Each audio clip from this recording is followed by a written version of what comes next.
Have you ever wondered how a whole generation got completely obsessed with a story about a kid with a lightning bolt scar? Well, you're in the right place.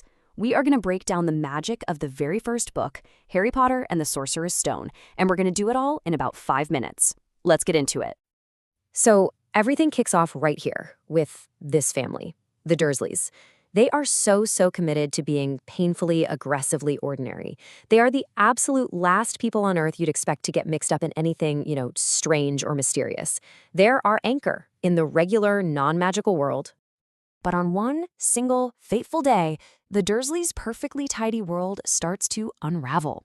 While Mr. Dursley is busy obsessing over his drill company, the world outside is, well, it's going nuts. You've got owls flying around in broad daylight, shooting stars all over the place, and people in strange cloaks whispering about a family called the Potters and their son, Harry, who is just orphaned.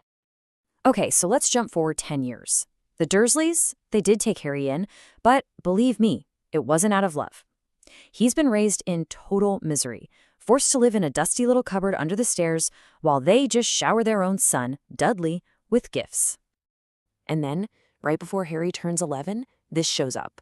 A letter. But just look at that address. It's not just to the house, it's to the cupboard under the stairs. I mean, someone, somewhere, knows exactly where he is and how he's living. This is the very first crack of light in Harry's dark little world. The Dursleys, of course, completely freak out. Terrified of this magic invading their precious normal life, they try everything to stop it. They nail the mail slot shut, they run away, but it's no use. That one letter becomes hundreds, a total flood of magic that chases them all the way to a miserable shack on a rock in the sea. They really think they've finally escaped it. But you can't outrun your destiny, right? So in the middle of a huge storm, as the clock strikes midnight on Harry's 11th birthday, the magical world doesn't just knock, it comes crashing right through the door. Literally.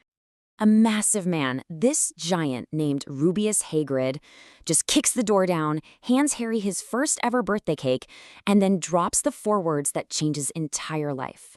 For the very first time, Harry finds out who he really is. So it turns out all those letters were an acceptance to Hogwarts, a school for magic. But that's not even the biggest bombshell. Hagrid reveals the secret the Dursleys kept from him his whole life. His parents didn't die in some car crash. No, they were powerful wizards, and they were murdered by the most feared dark wizard in the world, Lord Voldemort. And just like that, Harry leaves his horrible past behind him. Hagrid takes him to this hidden, magical street in London called Diagon Alley to buy his school supplies, and Harry gets his first real taste of the world he belongs to, a world filled with wonder, fame, and, yeah, a lot of danger. And you've got to love this school supply list. We're not talking about pencils and notebooks here. We're talking wands, cauldrons, and glass files. This is our first real peek into what everyday life is like at Hogwarts, where, choosing a pet is just as important as your textbooks. When he gets to Hogwarts, a magical sorting hat puts every new student into one of 4 houses. And this is way more than just a team. It's your family. It's about finding where you truly belong. You've got Gryffindor for the brave, Hufflepuff for the loyal, Ravenclaw for the smart ones, and Slytherin for the ambitious. And for the first time in his life, Harry has a home. He's sorted into Gryffindor. And at school, Harry finds his people almost immediately. He gets a loyal best friend in Ron Weasley and a brilliant, fierce ally in Hermione Granger. Of course, he also makes an instant enemy in Draco Malfoy, a Slytherin who kind of represents the dark side of this world. A deep prejudice against wizards born to non-magical parents, like Hermione. So as Harry's starting to settle in, he stumbles onto a big secret. Something incredibly valuable is being hidden inside the school, locked away in a forbidden corridor on the 3rd floor. Something that needs some very serious protection. So together, Harry, Ron, and Hermione start putting the puzzle together. They connect a bank break-in to a tiny package Hagrid moved for Headmaster Dumbledore.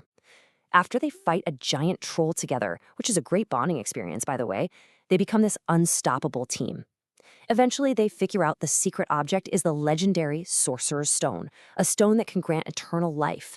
And they're convinced the nasty potions master, Professor Snape, is trying to steal it for Voldemort. And what's guarding this stone?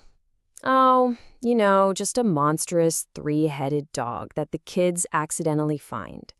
This tells you we're not dealing with a simple lock and key here. This is some serious, deadly magic. Things really heat up when the trio finds out Dumbledore has been lured away from the school. They're convinced Snape is about to make his move, and they realize they're the only ones left who can protect the stone. So they decide to do the unthinkable, go through that trapdoor themselves. And this is where their friendship is really put to the test. They have to get through a whole series of magical traps set up by the professors. And what's amazing is that each test requires a different skill, a skill that one of them has. They absolutely could not have passed alone. It takes Hermione's logic, Ron's incredible chess strategy, and Harry's skill on a broomstick. It just goes to show you that courage comes in all different forms. But when Harry finally gets to the last room, alone, he doesn't find Snape standing there. He finds the quiet, timid, stuttering Defense Against the Dark Arts teacher, Professor Quirrell. The real villain was the one person no one ever suspected, hiding in plain sight the entire time. But Quirrell isn't alone. In this absolutely terrifying moment, he unwraps his turban to reveal the chalk-white, horrifying face of Lord Voldemort, grotesquely living on the back of his head. Voldemort has been so weakened, he's become a parasite, just using Quirrell's body to stay alive and try to get back his power. Now, the Sorcerer's Stone is hidden inside the final trap, the Mirror of Erised. And this is where Dumbledore's genius really shines. He enchanted the mirror so that only a person who wanted to find the stone, but not actually use it for selfish reasons, could get it. So while Quirrell just sees himself getting power, Harry simply sees himself protecting the stone from him, and poof, it magically appears in his pocket. When Quirrell tries to grab the stone from Harry, his skin literally burns at Harry's touch. Harry passes out and wakes up in the hospital, where Dumbledore explains everything. The protection he has isn't some complicated spell. It's an ancient, powerful magic, his mother's love, which was sealed into his skin when she sacrificed herself to save him. And that's where this first adventure wraps up.